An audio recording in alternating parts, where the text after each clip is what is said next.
De nos jours, ne restez plus sans une bonne assurance. Contactez l'agence Colombo qui vous proposera toute une gamme de contrats. Obsèques, avec ou sans rapatriement, assurance vie, épargne retraite, assurance habitation, garantie décennale et bien d'autres offres à découvrir en appelant le 01 43 14 23 23 ou le 06 90 55 87 89. Martinique Actualité. La Martiniquaise Mélanie de Jésus dos Santos est de nouveau championne de France de gymnastique. Elle l'avait déjà été en 2019. Le savez-vous, si un avion accuse un retard de plus de 3 heures à l'arrivée, les passagers ont les mêmes droits que si leur vol avait été annulé. Stéphane Plaza, c'est cet homme qui a déclaré avoir l'impression de vivre ce qu'a vécu Christophe Colomb en venant en Martinique. On se rappelle que Serge Letchimy lui avait conseillé alors de rester dans l'Hexagone. Mais si monsieur Plaza tient à s'installer ici, c'est parce que le prix de l'immobilier augmente et est de moins en moins à la portée des Martiniquais. Il reste cependant à la portée des Français. La tendance aujourd'hui est donc de vendre le bien que l'on possède en France pour en acheter un autre en Martinique. Le mouvement indépendantiste, le PALIMA, qui s'est réuni ce week-end aux Anses d'Arlay, préconise qu'une priorité soit accordée aux Martiniquais lors de la vente de biens immobiliers. C'est une revendication que portent également les Corses depuis plusieurs années, mais vainement.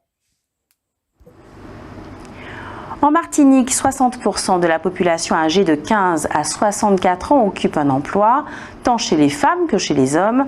En France, c'est 69%, mais les femmes sont moins employées que chez nous. Observons tout de même que chez nous, les femmes qui travaillent à temps partiel sont bien plus nombreuses que les femmes, 4 fois plus nombreuses en réalité.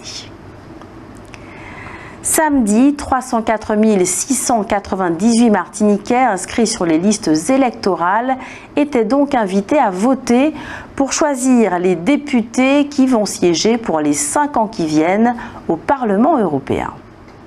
Ce fut un non-événement puisque seulement 12,32% des Martiniquais ont voté à cette élection, un recul de 3 points par rapport aux élections précédentes. 18,60% de ceux qui ont voté ont placé en tête la France insoumise, le parti de Jean-Luc Mélenchon. 17,95% ont voté pour le Rassemblement national, le parti de Jordan Bardella et de Marine Le Pen, un très faible écart donc. Viennent ensuite le parti présidentiel Renaissance, 17,18% des voix, et le parti socialiste, 15,89%. Cette élection, tant sur le plan national que martiniquais, a marqué, une fois de plus, la quasi-disparition du Parti communiste dans les urnes. C'est en Guyane que la participation a été la plus faible dans les Outre-mer, avec 9,4%, vient ensuite la Martinique. On notera que c'est à Saint-Barth qu'elle a été la plus importante, dans les Outre-mer, avec 21,8%. À Saint-Barth, comme en Guadeloupe, c'est le Rassemblement national qui l'emporte, loin devant la France insoumise. À l'issue de ces élections, le président de la République a dissous l'Assemblée nationale et donc des élections législatives auront lieu en Martinique le 29 juillet et le 6 juillet. Les 4 anciens députés que sont désormais Johnny Ajar, Marcelin Nadeau, Jean-Philippe Nilor et Giovanni William ont annoncé qu'ils se représenteraient. Donc seulement 3 semaines de campagne pour des élections bien plus importantes que celles qui viennent de se dérouler. La 5e édition des rencontres littéraires au-delà des pages Rencontres avec l'auteur se déroulera ce jeudi 13 juin à 18h à la bibliothèque Georges de Vassoigne à Lons-Madame à Schellcher. Jude Duranty y présentera 2 de ses ouvrages, Millésime Quéiolade et Lexique médical. Suite à un départ de feu qui s'est déclaré ce samedi 8 juin dans une chambre du secteur post-urgence, le fonctionnement de l'hôpital Pierre Zobda Kittmann se trouve temporairement impacté, notamment les urgences. On sait que cet incendie a coûté la vie à un malade, même si tous les systèmes anti-incendie ont parfaitement fonctionné. Dans ces conditions, et pour préserver un accueil optimal pour les patients, l'accès aux urgences doit être régulé Pour une meilleure prise en charge, il est demandé à la population de ne pas se rendre directement aux urgences, sauf nécessité impérieuse, et ce, dans l'attente d'un retour à la normale. Le numéribus de Schellcher était aujourd'hui lundi 10 juin au Bourg, place des Arawaks, de 8h30 à 13h et de 13h45 à 17h. Il sera après-demain, c'est-à-dire mercredi 12 juin, à Terville, près du parcours santé de Grand Village, le jeudi 13 juin à la résidence Ozanam, au parking du LCR près du bâtiment Ruby, aux mêmes horaires.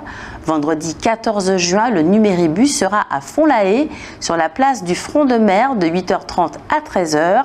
Et samedi 15 juin, à nouveau, à la résidence Ozanam, au parking du LCR, de 8h30 à 11h45. Le procès en appel sur le chlordécone a été renvoyé au 22 octobre prochain et il aura lieu à huis clos. Ce huis clos paraît suspect au député Serge Letchimy qui était présent à l'audience. L'appel, on le sait, concerne le non-lieu prononcé par un tribunal en première instance. On notera que Maître Germany parle dans cette affaire de crime d'État et a entrepris une procédure pour faire condamner pénalement l'État français. Outremernews.fr, le site de l'actualité Outre-mer, 24 heures sur 24 et 7 jours sur 7. Retrouvez la chaîne Outremer News sur YouTube.